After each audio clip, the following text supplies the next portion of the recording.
Kita ada program branding, Bapak Ibu. Nah, ini saya tawarkan nih. Kita ada program branding, produk-produk yang produk dalam tanda kutip kita anggap sebagai produk terbaik, kemudian memenuhi standar, kemudian legalnya kuat, kemudian juga bisa dipertanggungjawabkan secara legal formalnya. Kita bisa branding menggunakan merek OKOC dan kita bisa fasilitasi.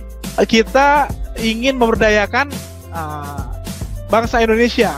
Jadi kalau misalnya kita punya orang-orang luar biasa, punya temuan produk ataupun punya yang kebetulan ini hubungannya dengan wellness, ya, termasuk wellness industri juga, bisa kita naungi insya Allah, bisa kita bersinergi insya Allah. Saya filosofinya adalah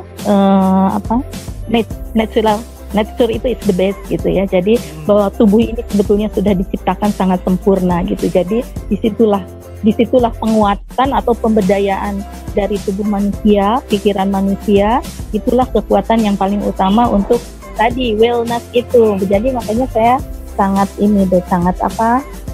familiar gitu, walaupun ini baru pertama ketemu dengan OKOC, tetapi kok kita ada di frekuensi yang sama insya Allah. Amin.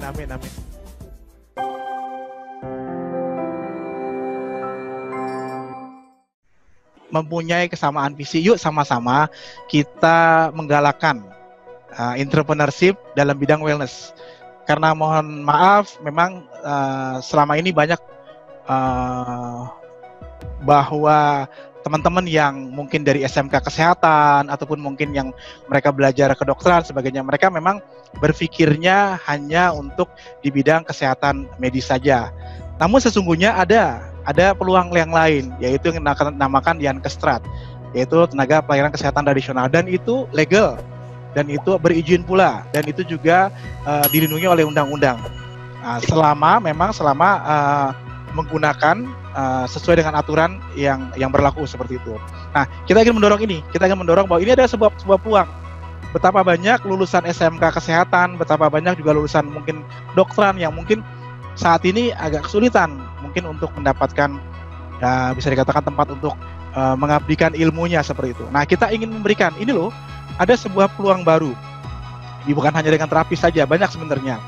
Kita bisa bermain di terapis sebagai tenaga Yankestratnya, atau mungkin kita bisa bicara dengan industrinya, yaitu industri hulu dan hilir dari herbalnya dan sebagainya. Banyak petani-petani kita mungkin yang nanti kita bisa linkkan dengan pabrik-pabrik herbal. Karena memang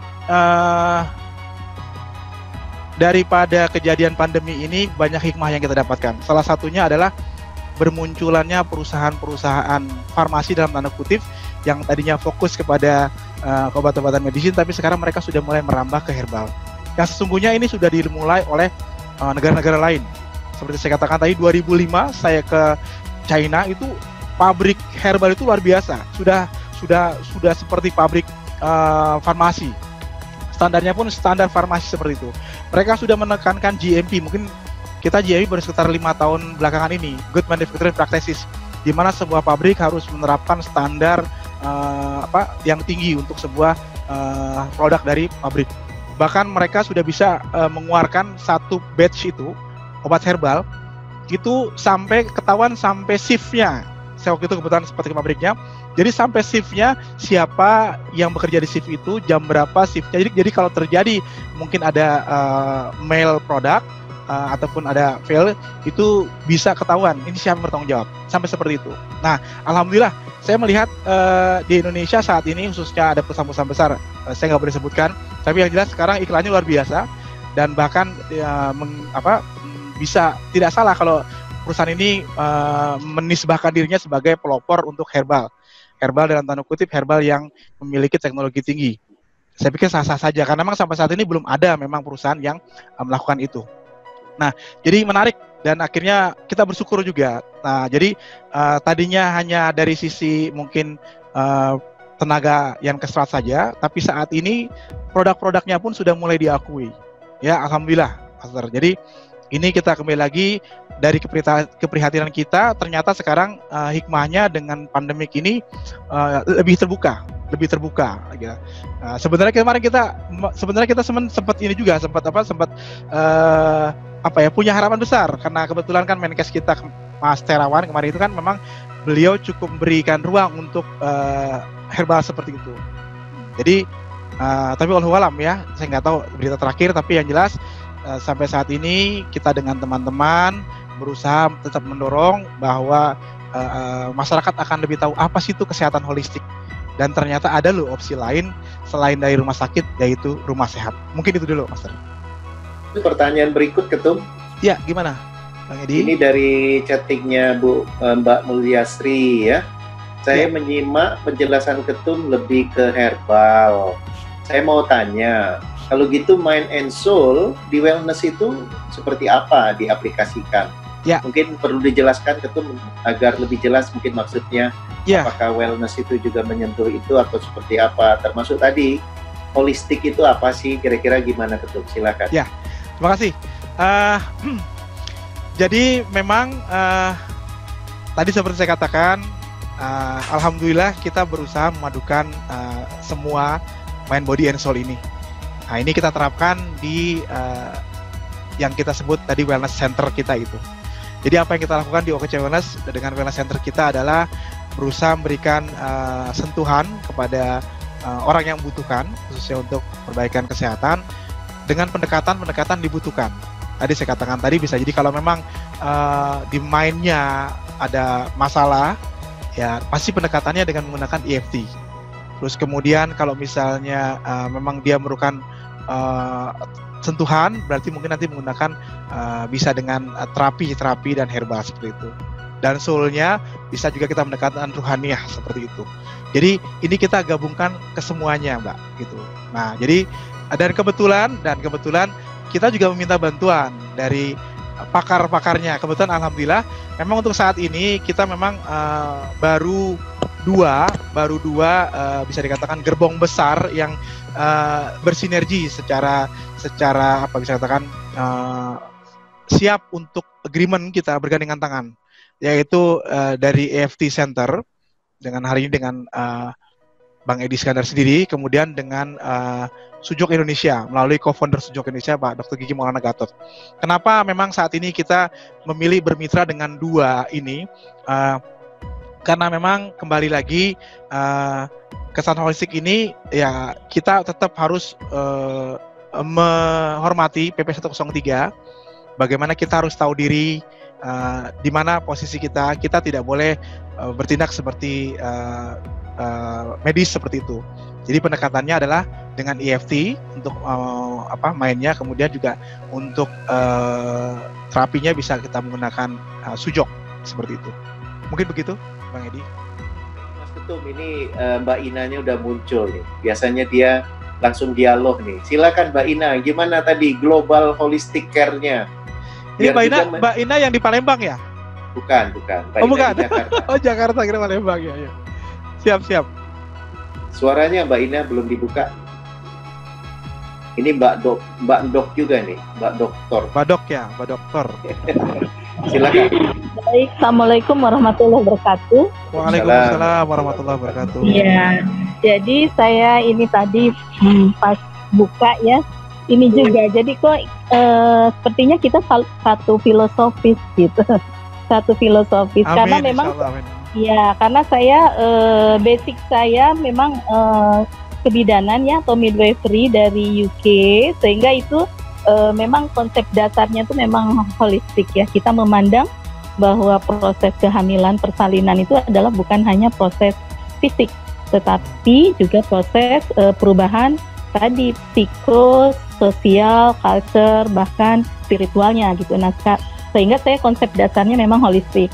Kemudian saya juga karena mengenal yoga, kemudian ke Cina juga sama saya dengan tradisional Chinese medicine-nya gitu. Jadi menambah keyakinan. Terus saya juga beberapa seperti hipnoterapi, kuantum, dan termasuk EFT gitu.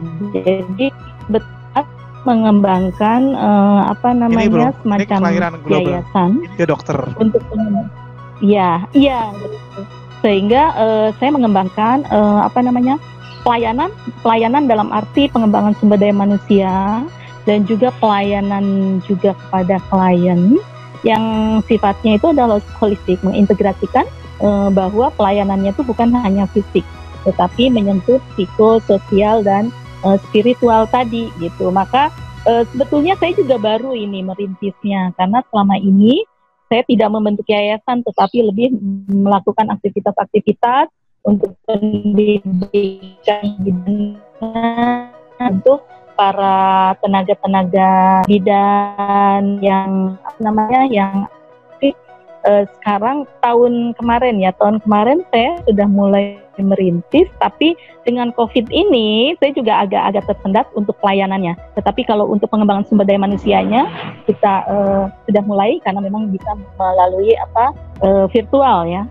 Makanya mendengar ini LLC OKOC ya, OKOC ini saya lihat kok kita satu track on the track gitu, satu filosofi. Jadi mungkin saya juga tertarik bagaimana nanti bisa berintegrasi. Kebetulan saya punya rencana untuk pelayanannya, kliniknya itu adalah di Kerawang sebetulnya, di Gria,